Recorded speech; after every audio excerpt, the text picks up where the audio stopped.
Hi everybody, this is Joe Contrera. Welcome back to the Alive at Work video blog. Last week we talked about the importance of loving ourselves. Today we're going to continue our series on extraordinary love in the context of loving others. Now, some of the things I'm going to discuss or the ideas I'm going to share with you refer directly to or apply directly to your intimate relationship. But please know that these ideas and concepts can also apply to your friendships and members of your family as well. So, where does loving others begin? Well, it all begins with you. Why? Because when we avoid dealing with our inner issues, they have a way of rearing their ugly heads in our relationships. I love the analogy that when you're driving a car and you take your hands off the steering wheel, you don't crash immediately, you crash eventually. The same principle applies to relationships, which means there will always be some form of collateral damage on those around you if you don't begin with yourself. Sometimes it's immediate, sometimes it just takes a little time. Now, unfortunately, the way most people learned how to do relationship or be in relationship is based on the relationships and behavior that were modeled for them as they grew up and the life experiences that they had throughout life.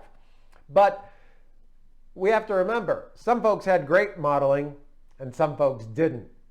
Regardless of what was modeled for you, though, the important thing to hold on to, the concept to grasp onto and never forget, is that you can't give away something you don't have, which means you can't fully love someone else until you love yourself.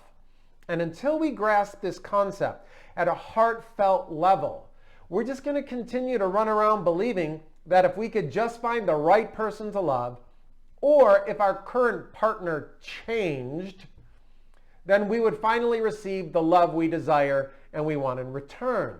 But I don't think it works that way. In fact, I think what many people believe is love is actually what Peck refers to in The Road Less Traveled as cathexis.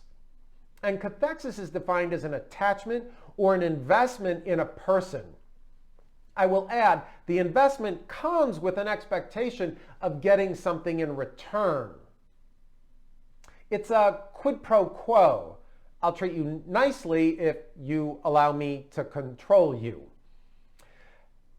Just one example. Healthy, loving relationships seem to be an exception rather than the rule. I mean, we all know couples who treat each other poorly, even in public.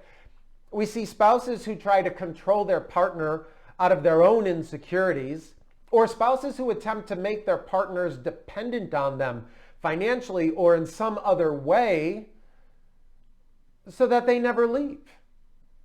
So many of these issues could be avoided if folks came into the relationship after doing at least a little work on themselves, instead of thinking that their partner was the answer to all of their problems.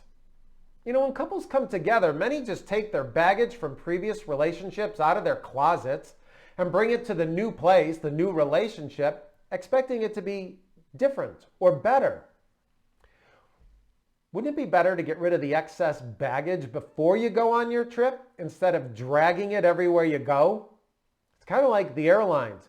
You pay extra for overweight baggage, and some airlines even charge you for carry-on.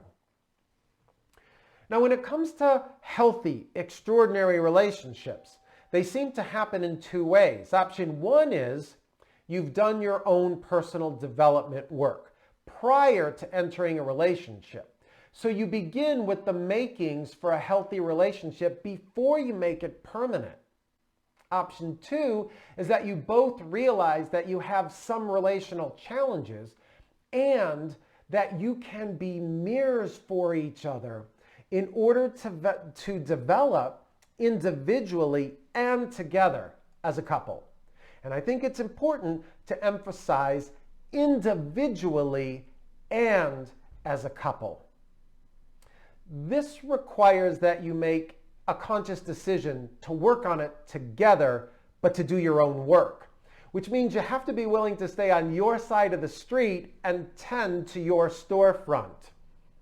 This can be difficult at times because our propensity is to point out to our partner all of their flaws because we think that maybe they can't see them or won't see them or don't want to see them. And besides, it feels much better and much easier to focus on the other person's faults instead of looking at our own. I think this is just human nature. The problem is that focusing on the other person's issues or flaws will keep you in an endless circle of ups and downs that we often refer to in relationships as the dance. Each couple seems to have their own unique dance that they keep replaying. The problem is they never learn any new moves, so they stay stuck doing the waltz or the foxtrot or hip hop or whatever it is over and over and over again. One of the best resources for beginning this process or being in this process is a book entitled Hold Me Tight by Dr. Sue Johnson. It is an invaluable tool to help folks understand the underlying dynamics of the dance as well as how to navigate through it. You know, if you want to experience extraordinary love and loving others, you're going to have to stretch. You're going to have to go beyond your comfort zone, what's common and what's known, which is the definition of extraordinary, right? Outside of common. So if you're willing to take a long, hard look at yourself and work on your issues with your partner, the probability that the relationship you are in or one in the future will go up exponentially. If you're willing to allow yourself to be used as a mirror for your partner to see themselves more clearly, and for you to see yourself more clearly through them without the guarantee that the relationship will work out, you might just discover what it truly means to love another. As with all things, there are no guarantees. You know, the willingness to stretch, to push, and go beyond what feels safe or comfortable for the sake of nurturing your own or your partner's spiritual growth, that's the definition of love, according to M. Scott Peck. Now, if you do this, I think the worst thing that can happen is that you may lose the relationship, but learn how to truly love yourself.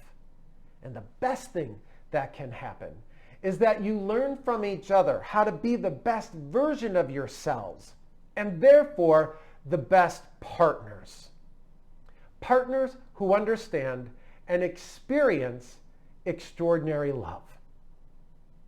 As always, lots of stuff to think about. Until next time, be safe and be well, and thanks for watching.